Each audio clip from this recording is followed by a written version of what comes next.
Olá, queridos internautas, sejam muito bem-vindos ao Centro Espírita Jesus de Nazaré. Hoje o nosso estudo é do livro Palavras de Vida Eterna, na lição 124, Permanecemos Fiéis. E quem irá contribuir com o estudo de hoje será o nosso amigo Eurípides Farley. Um bom estudo a todos. Pessoal, boa noite a todos, né? Bem-vindos a mais uma noite de estudos aqui da casa, né? De reflexões.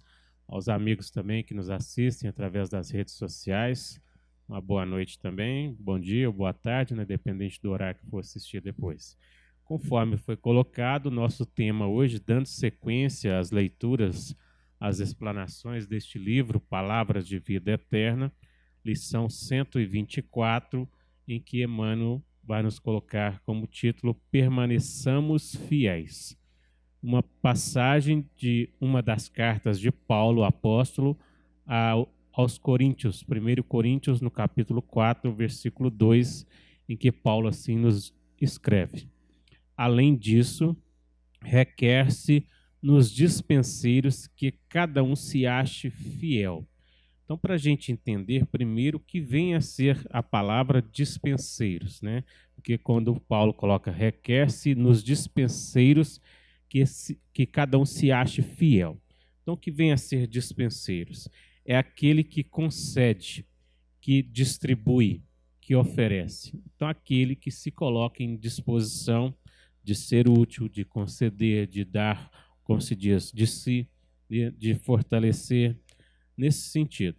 E o que vem a ser fiel? Porque para que a gente possa nos colocar à disposição e permanecer fiel, conforme Paulo e Emmanuel vai nos trazer nesta reflexão, o que vem a ser fiel? Né? Em muitas situações nós vamos nos arremeter a tal questão da fidelidade. Né? Então, o que vem a ser fiel? Fiel, conforme o dicionário nos traz, é um adjetivo de dois gêneros que significa leal, sincero, íntegro. É aquele que age com fidelidade e que cumpre as suas promessas. Então, conforme o dicionário, o fiel é aquele que cumpre com as suas promessas, é aquela pessoa íntegra, sincera, né? Que age com fidelidade. Fiel é também aquele que não muda seu comportamento, que é firme, constante e perseverante. Não levando isso aqui a uma questão do lado egoísta, né? Porque tem aquela pessoa que se acha totalmente apegada a tal situação, que não muda seu comportamento, ou não muda sua atitude, ou não muda seu pensar, sua fala em sentido nenhum. Tem pessoas que até falam desse jeito. Não aceito que mudem minha opinião. Né? Isso não tem nada a ver com a questão da fidelidade ou de ser fiel. Então, o que é fidelidade? Fidelidade é o termo com origem no latim, fidelis, que significa uma atitude de quem é fiel, de quem tem compromisso com aquilo que assume. Né? Vejam bem, então a pessoa fiel, que tem fidelidade, comprometida com aquilo que assume, né? Dedicada a algo. É uma característica daquele que é leal, que é confiável, honesto e verdadeiro. Ter fidelidade é uma expressão usada para nominar aquilo que tem constância. Exemplo, a fidelidade de um amigo. Fidelidade é também uma observância rigorosa da verdade. Paulo, na questão aqui, convida-nos à fidelidade, quando ele coloca permaneçamos fiéis, fiel a algo, a alguma coisa. Né? Então, ser fiel verdadeiramente não é um modo de comportamento social, não é nada nesse sentido de comportamento social, mas é um ato de comprometimento com a verdade em todas as suas expressões. Então, é um modo de comprometimento, um ato de comprometimento com a verdade em todas as expressões. E não basta, conforme a leitura vai nos colocar, conforme a doutrina nos traz, conforme Emmanuel aqui nos trazendo, não basta dizer que somos fiéis. Igual a gente vê em alguns carros escrito sou fiel, sou temente a Deus, né? Sou fiel a isso, sou fiel àquilo. Então não basta dizer que somos fiéis, é imprescindível que realmente o sejamos. Isso nós vamos entender na proposta de Jesus, na proposta que a doutrina espírita assim nos traz, que não basta a gente crer, a gente tem que confiar, a gente tem que acreditar, a gente tem que viver de fato o que a gente acredita, né? Então muitas pessoas entendem que ser fiel é um comportamento religioso apenas religioso. Mas a fidelidade é uma virtude conquistada pelo espírito imortal, ou seja, nós, enquanto seres imortais, ao longo das vivências nas inúmeras reencarnações que temos. Então, a fidelidade é algo que a gente vai construindo em nós ao longo da nossa existência. É uma virtude, conforme tantas outras que Jesus assim nos convida a trabalhar em nós. Então, ser fiel, ter a fidelidade, não é algo apenas no pensar, no fazer. É algo no sentir, é algo no exercitar, conforme nós falamos aqui anteriormente. A fidelidade não é conquista de apenas uma existência. Não há como, somente em uma etapa ou num momento reencarnatório, nesse processo evolutivo em que nós estamos hoje aqui, desenvolver esta fidelidade apenas agora, porque ela é uma etapa construída em vários processos, né? A fidelidade não é conquistada, conforme falamos, porque a verdadeira fidelidade abrange todos os aspectos das experiências evolutivas. Aí é toda a questão voltada para a confiança, para a crença verdadeira, na convicção verdadeira, não apenas no crer. Porque crer, algo que nós achamos que cremos, vamos por assim, talvez no entendimento da nossa verdade, nós podemos amanhã perceber que estávamos equivocados naquilo e descrer de algo nesse sentido, né?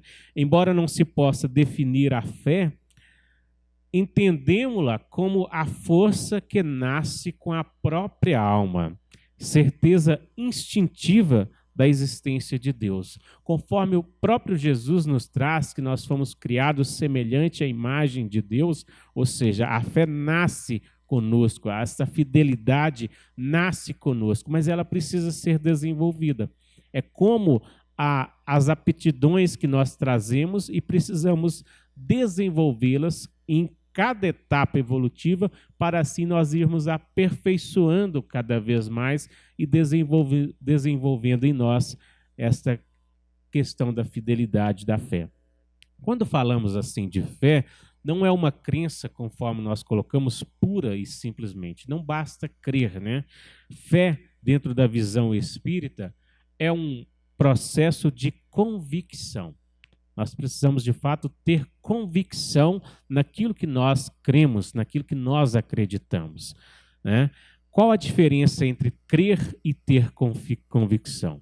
Qual que é essa diferença entre crer em algo apenas ou ter, de fato, convicção, certeza daquilo que a gente acredita? A pessoa que crê é alguém que simplesmente ouve dizer algo e ela acredita naquilo. Por exemplo, muitas questões da crença se dizia que o mundo ia acabar. Até mesmo deu datas para isso, por exemplo, de 2000 não passarás. E aí tem pessoas que ficavam à beira da loucura. Chegando aí o ano 2000, ficou naquela situação, né? Se colocando nessa dificuldade. Vem uma outra pessoa e tal, que diz que tal coisa não é assim. E ela já muda a sua crença. Ou seja, começa a refletir de outra maneira, né? Começa a entender de outra forma. Crenças nós podemos mudar a qualquer momento. Então, crer em algo, nós podemos mudar esse pensamento, essa questão em qualquer momento. A doutrina espírita é a doutrina da fé raciocinada, conforme nos traz Kardec no Evangelho segundo o Espiritismo. Da fé refletida, sentida, né? Que nos gera essa convicção. E o que é convicção? O que de fato difere a convicção da crença? A convicção é essa fidelidade que nós temos diante da nossa própria consciência, né? Na qual entramos em um movimento de buscar, ou seja, de buscar, conforme a doutrina nos traz, dentro de nós mesmos, né? O Criador da vida, ou seja, compreender Deus como a essência toda dentro de nós e entender que Ele existe dentro de nós próprios, não só no universo como um todo, mas principalmente dentro de nós, porque nós somos também um mundo em particular. Então, nós buscarmos o Criador da vida dentro de nós mesmos a partir desta certeza de sua existência, de modo a cumprir fielmente as suas leis e a entender conforme é colocado para nós, que a doutrina nos traz no Livro dos Espíritos, pergunta 621, onde está escrita a lei de Deus na nossa consciência. E aí nós vamos sendo advertidos em todos os momentos da nossa caminhada evolutiva. Conforme Santo Agostinho, na pergunta 919, aqui do Livro dos Espíritos, refere à busca do autoconhecimento, fazendo esta reflexão íntima a cada dia, para assim se conhecer melhor e saber das suas ações, das suas atitudes, construindo assim essa busca evolutiva, né? Portanto, ter fé é ter fidelidade à própria autorrenovação pelo amor. É, de fato, ter esta convicção a esta renovação que Jesus assim nos convida pelo amor, determinando a confiança, vamos colocar assim, na própria capacidade de autotransformação. Isso é ter convicção que nós trazemos as potencialidades em nós, a capacidade de fazer acontecer, de desenvolver essa fé, essa convicção, essa fidelidade a Deus, nos colocando sempre, conforme a proposta de Paulo aqui, como dispenseiros nesse caminho da fidelidade, de ser fiel. Então, a fé é o exercício da confiança em si mesmo. Por isso, Jesus disse que se nós tivéssemos a fé do tamanho de um grão de mostarda, poderíamos mover montanhas. E a gente pensa, mas como assim eu mover montanhas?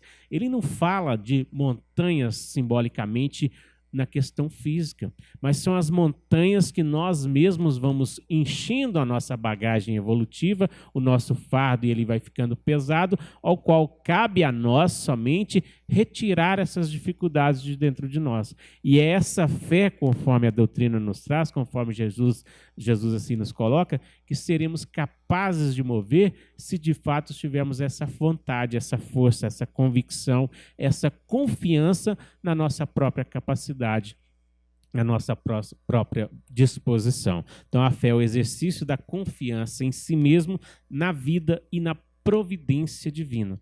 Lembrar sempre que Deus nos provê dentro da nossa necessidade, dentro do nosso merecimento, conforme o próprio Jesus, em uma das passagens das parábolas, vai nos dizer: se as aves que conseguem buscar seu próprio alimento, se os lírios no campo florescem e tem tudo, imagina nós que já temos a inteligência, ou seja, a capacidade de discernir, de agir por nós mesmos, de buscar. Então, portanto, a fé é esse exercício da confiança em si mesmo.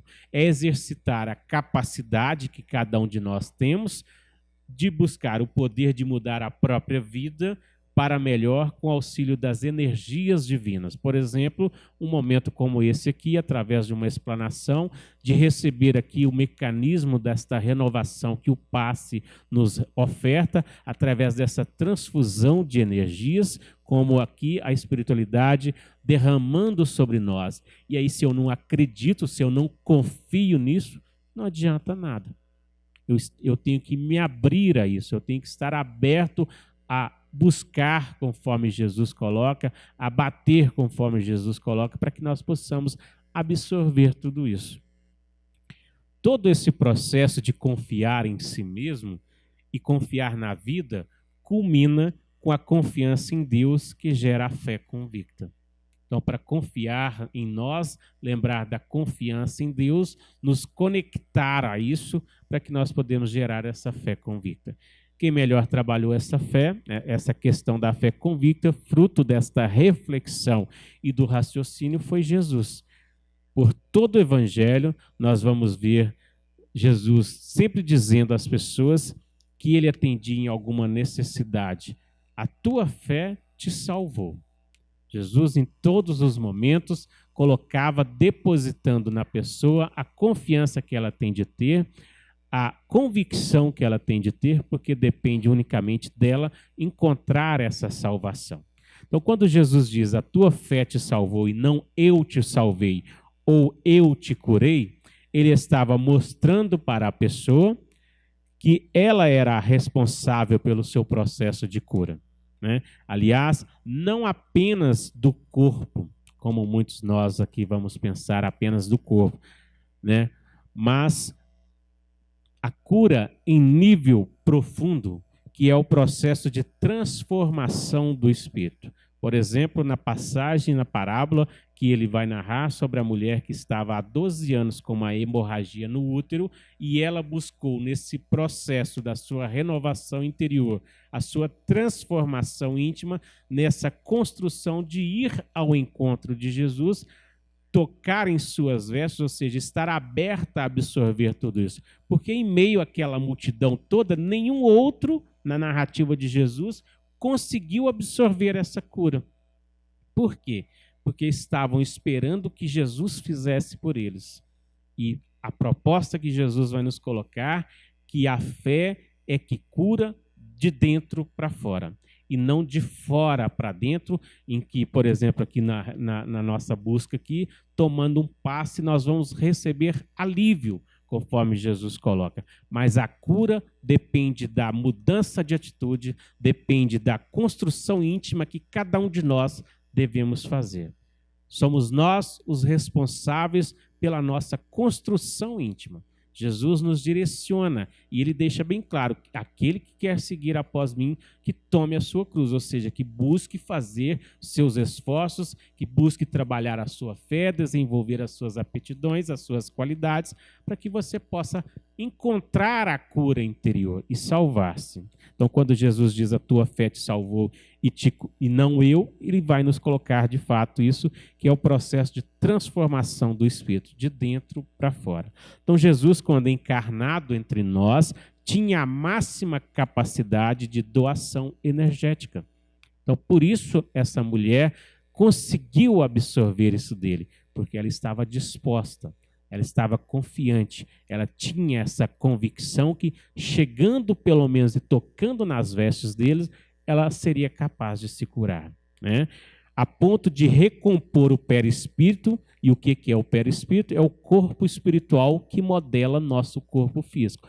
Quando morremos fisicamente, o espírito retorna ao mundo espiritual, acoplado ao perispírito, que é esse molde que nos dá modelo aqui ao corpo físico.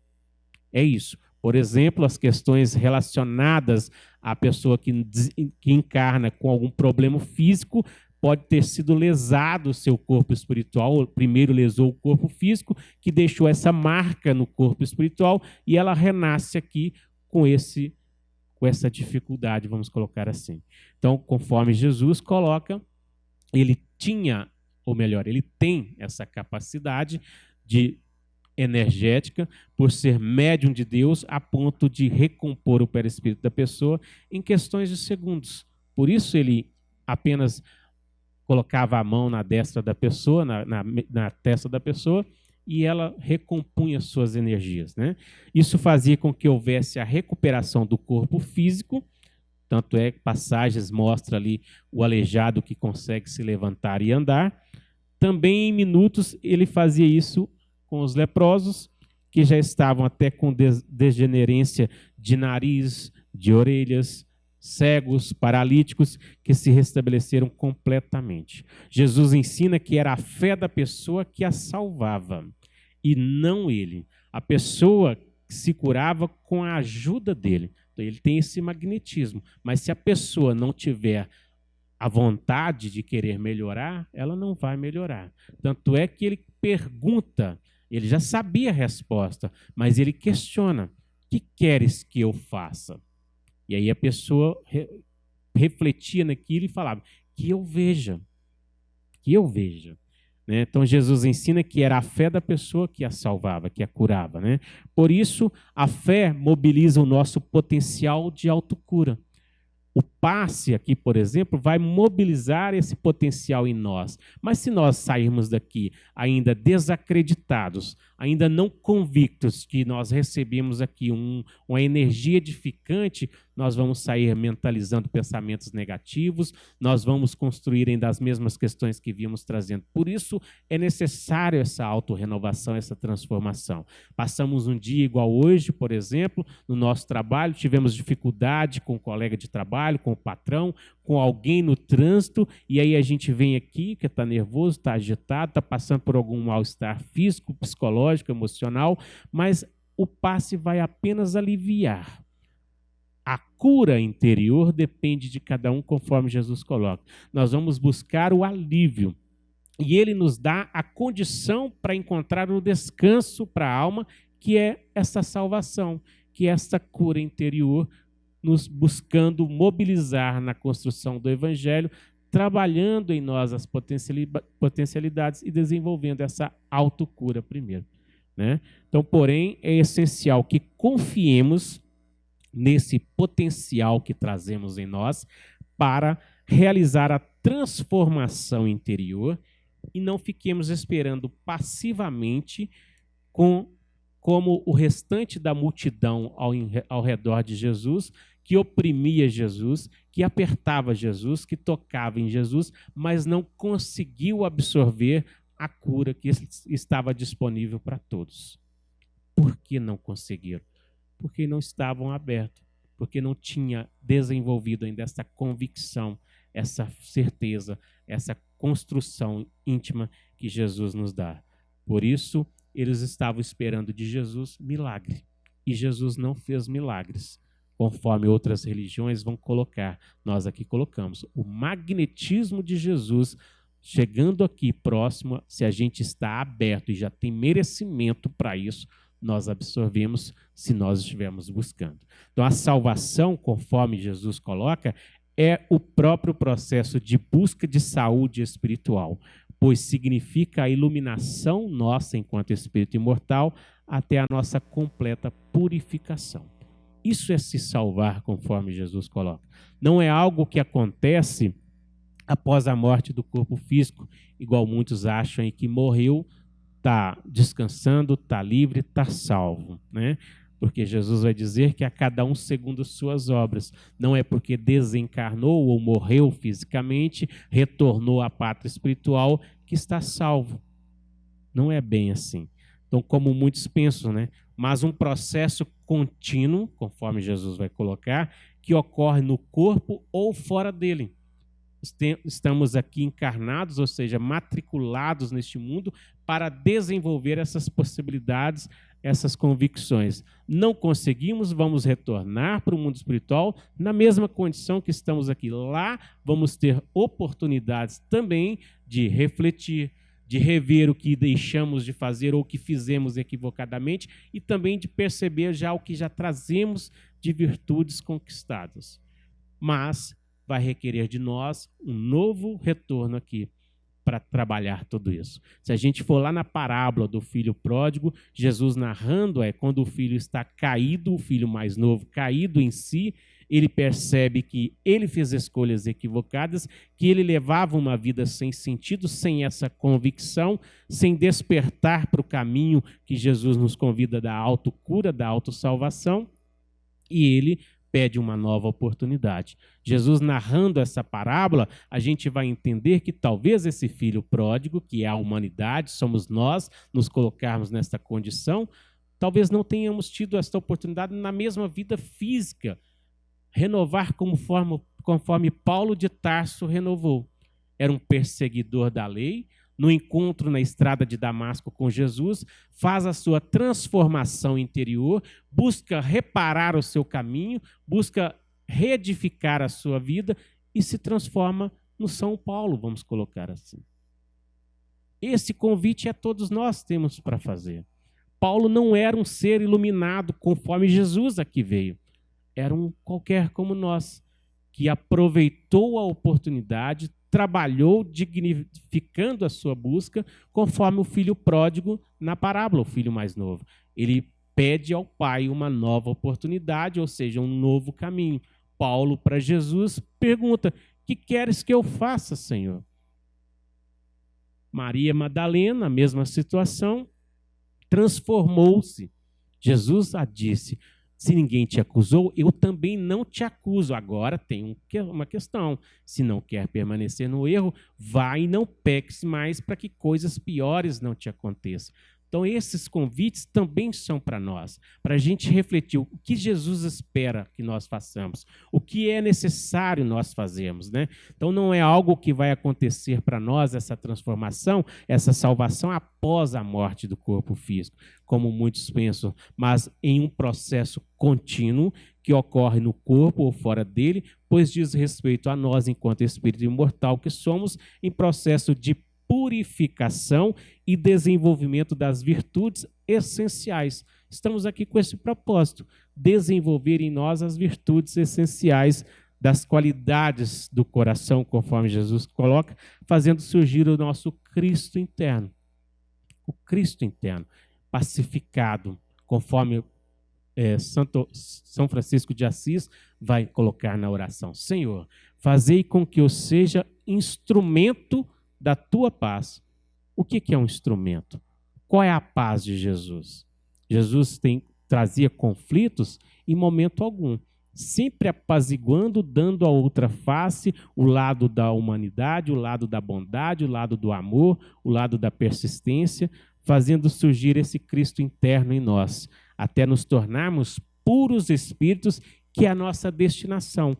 Quer nós queiramos ou não, nós fomos criados com esta finalidade. Mesmo esses irmãos que se encontram agarrados ainda ao mal, mesmo esses que estão colocando situações de guerra hoje que o mundo está passando, vão ser repatriados, vamos colocar assim, para mundos inferiores ao nosso, conforme a doutrina coloca, até chegar nesse estágio novamente de refletir suas ações e trabalhar na sua construção. Outra questão importante que Jesus aborda diz respeito à questão do bom ânimo. E o que é ter bom ânimo? Quando ele fala para a mulher que estava com hemorragia: calma, filha, tem de bom ânimo, a tua fé que te salvou. Então, o que é ter bom ânimo? É fundamental que não busquemos apenas receber ajuda externa, por exemplo, do passe aqui. Tomar o passe. Vou lá tomar o passe porque eu estou nervoso, estou estressado, estou agitado, preciso tomar um passe, por exemplo.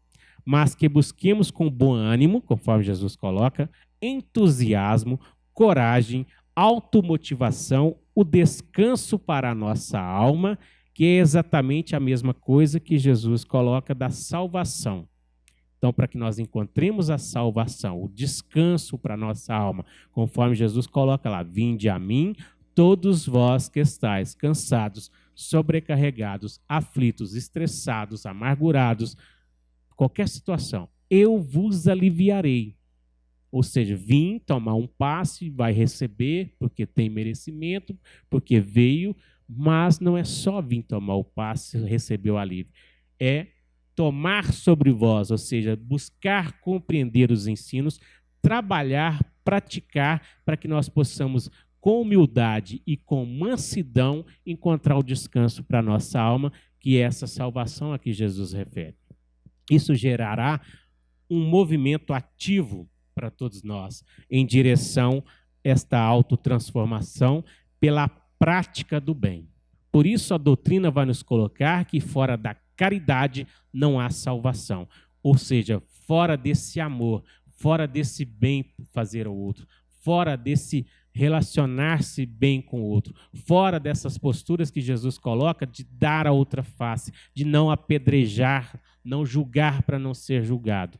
Porque enquanto nós estivermos nesse processo, nós estamos ainda equivocando em todas essas questões. Então, buscando nesse processo ativo, nesse movimento ativo em direção à autotransformação pela prática do bem, a partir do poder terapêutico gerado pela fé. Por isso Jesus vai colocar que a fé move montanhas, porque ela tem esse poder terapêutico em nós. Quando nós fizermos essa construção íntima e entender que trabalhando essa fidelidade a Deus, a Jesus, a nossa convicção, nós vamos entendendo esses processos e desenvolvendo esta autocura. Então, a cura em nível espiritual, ela acontece apenas de dentro para fora. Somente de dentro para fora, dessa renovação, dessa transformação íntima, né? Sendo o resultado de uma transformação interior para melhor, em que nós, enquanto criatura, buscamos intensificar um exercício constante, o seu encontro consigo mesmo.